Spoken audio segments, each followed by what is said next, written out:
allegation of anti-Semitism in the Labour Party this week, this time resulting in the suspension of a councillor in Luton. The party is being dogged by questions about whether it is doing enough about anti-Semitism within the ranks. And now a group of MPs and activists want to change the rules to make it easier to ban those accused of it for life.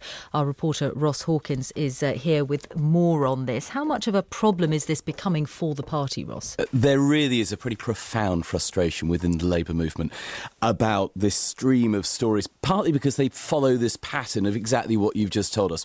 We hear an allegation of anti-Semitism, someone is suspended, we're reminded that the party, its leaders, abhor anti-Semitism, and then before you know it, there's another very similar case.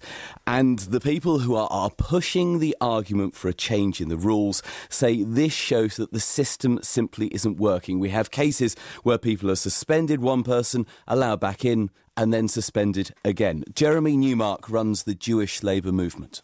Everybody's talking about zero tolerance of anti-Semitism, but it's become apparent because of a spate of incidents over the past couple of months that the rules and processes of the party don't provide adequate provision to deal with it. So he's helped draw up a proposed rule change. Now, this explicitly bans anti-Semitic, Islamophobic or racist language, and the hope is that local parties which can propose rule changes formally within Labour's structure vote for this, that the NEC, Labour's ruling committee, takes it on, and that you could see a change at the party conference.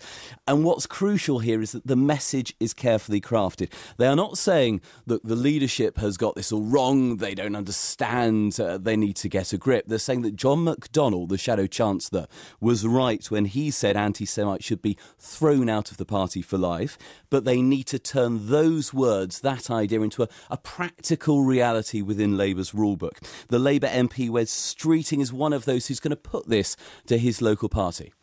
We've now got a problem where too many of our Jewish members and people out there in the country think that the Labour Party is apathetic to anti-Semitism and it isn't a place for Jewish members. And I think we've got to make sure that this party, with its historic commitments tackling all forms of prejudice, including anti-Semitism, is still a place for Jewish people. Ross, Jeremy Newmark talking a moment ago about there being the spate of incidents within the last few months. How does all of this correspond to the fault lines within the party since Jeremy Corbyn became the leader? The two things are pretty closely linked, certainly in people's perception.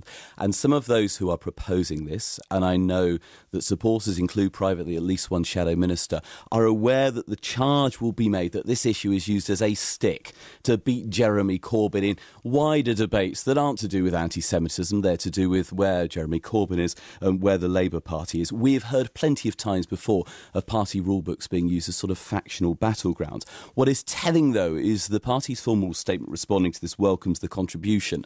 And what is going on behind the scenes, Jan Royal, a Labour peer, is investigating several allegations of anti-Semitism. She will report on that, at least give an update to the NEC in the summer, and she will in the end make recommendations. Now, my understanding is those recommendations may well include changing the rules. So I think it's a question of when, not whether, some sort of formal change happens.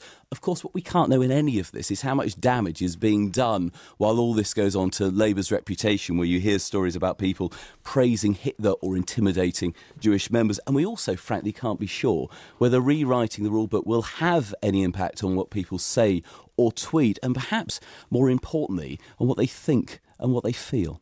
Ross Hawkins, thank you.